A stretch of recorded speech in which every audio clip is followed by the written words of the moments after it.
This is a Triumph Trident. It's a 1969 model, that's when it was manufactured, but registered in 1970 in the USA, and I've got a title with it which says 1970.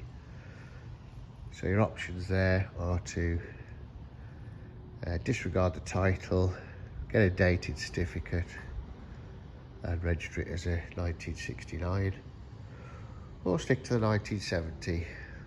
That's up to you. Anyway, this bike turns over, got compression,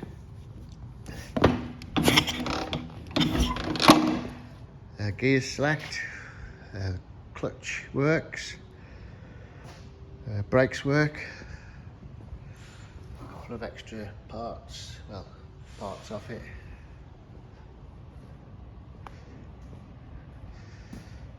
Uh, 3,760 miles on the clock.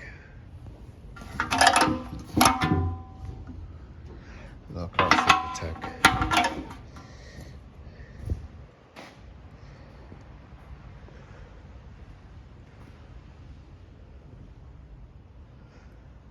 There you go.